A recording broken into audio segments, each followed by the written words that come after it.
Yang kami hormati Menko Polhukam, Prof. Mahfud MD. Yang kami hormati rekan-rekan media cetak, elektronik, media online, Bapak Ibu masyarakat yang kami hormati. Assalamualaikum warahmatullahi wabarakatuh. Salam sejahtera bagi kita semua. Om Swastiastu, Namo Buddhaya, salam kebajikan.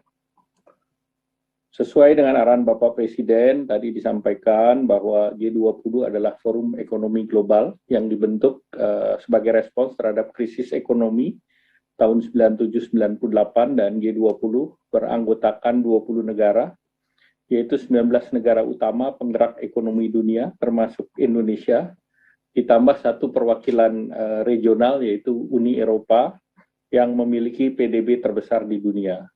Kelompok ini berkontribusi pada 85% PDB dunia, 75% perdagangan internasional, dan 80% investasi global, dan jumlah populasinya adalah 2/3 dari penduduk dunia.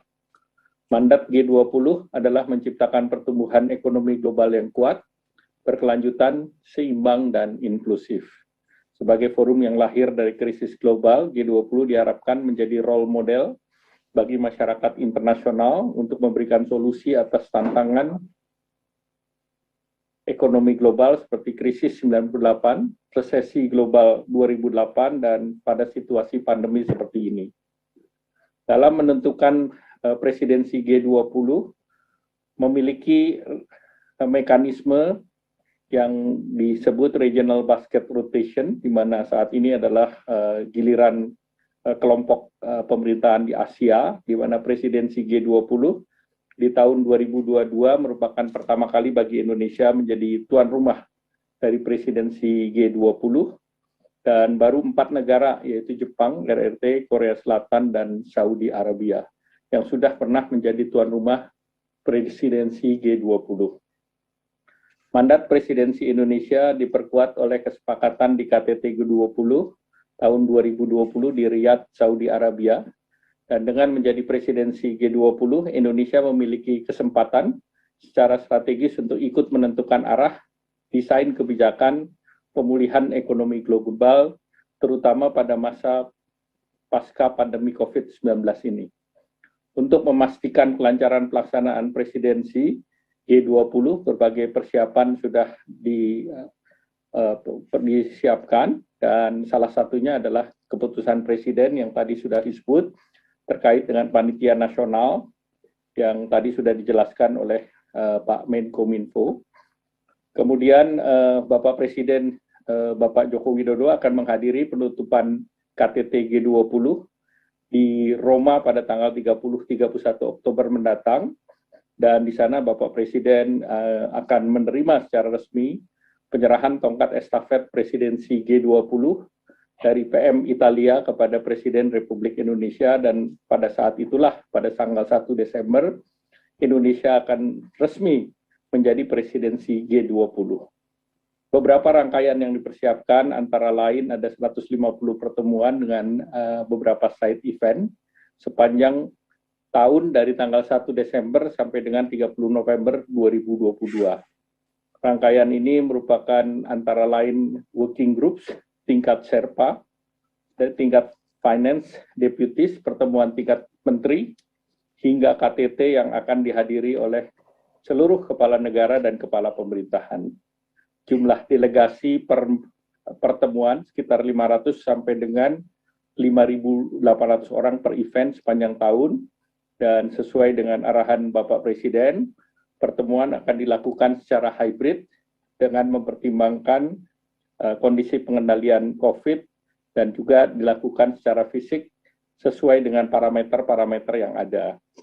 Oleh karena itu, Indonesia memastikan bahwa pertemuan side event di bawah presidensi Indonesia akan mengikuti parameter kesehatan, menerapkan protokol kesehatan, dan melakukan level assessment terhadap pandemi sesuai dengan standar WHO, dan tentu terkait dengan persyaratan vaksinasi tentu ditentukan dan dilaksanakan di berbagai daerah yang ketersediaan rumah sakitnya klasifikasinya A. Presidensi G20 secara resmi akan dimulai sejak 1 Desember sampai dengan 30 November dengan tema utama adalah Recover Together, Recover Stronger, yang salah satunya artinya pulih bersama dan tangguh bersama.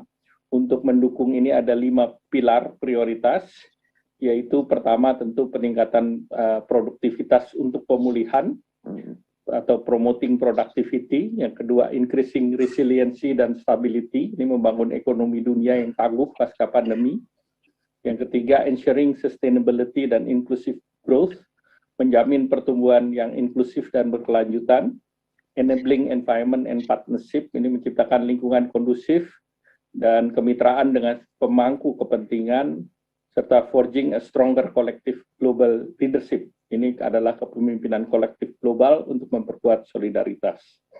Dengan presidensi G20, setidaknya ada 3 manfaat besar yang bisa diperoleh Indonesia, baik dari segi ekonomi, pembangunan sosial, maupun manfaat dari segi politik.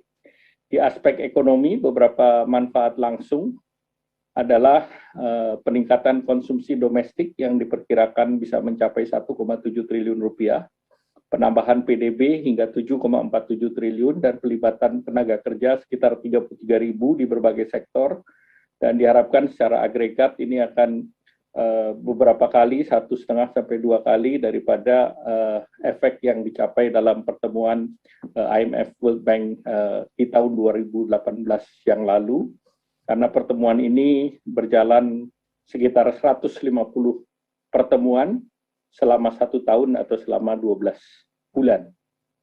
Nah, selain itu, bagi Indonesia ini juga menjadi momentum untuk menampilkan keberhasilan reform struktural yang antara lain dengan Undang-Undang Cipta Kerja dan dengan Sovereign Wealth Fund, dan tentunya ini akan mendorong confidence dari investor global untuk percepatan pemulihan ekonomi dan mendorong kemitraan global yang saling menguntungkan.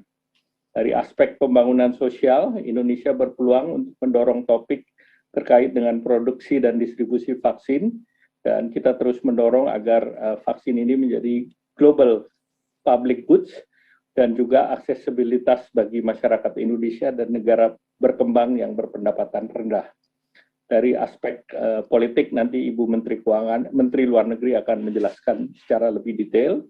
Dan dari amanah sebagai presidensi G20, Indonesia tentunya akan mendorong koordinasi kebijakan global yang berkontribusi terhadap tata kelola dunia yang seimbang dan membuat G20 adaptif terhadap krisis, memperjuangkan kepentingan nasional di forum global, termasuk antara lain isu-isu transformasi digital dan ekonomi inklusif. Nah, sebagai selanjutnya, pemerintah menekankan sinergi dan koordinasi kuat antara kementerian dan lembaga yang terlibat dalam 16 working group dan elemen non-pemerintah serta masyarakat sipil dan madani yang terlibat di dalam 10 engagement group. Perlibatan berbagai unsur lapisan masyarakat ini tentunya mengindikasikan demokratisasi dalam pembahasan dan juga penentuan isu-isu strategis di tatanan global, dan pelibatan seluruh kelompok kepentingan ini mencerminkan langkah inklusif dan keterbukaan pemerintah untuk merangkul seluruh komponen masyarakat guna mendukung pemulihan ekonomi nasional yang kuat dengan tata kelola yang baik. Upaya ini juga menegaskan kepada dunia internasional bahwa Indonesia siap untuk menjadi lokomotif pemulihan ekonomi global dengan semangat konsensus dan kebersamaan. Terima kasih. Wassalamualaikum warahmatullahi wabarakatuh.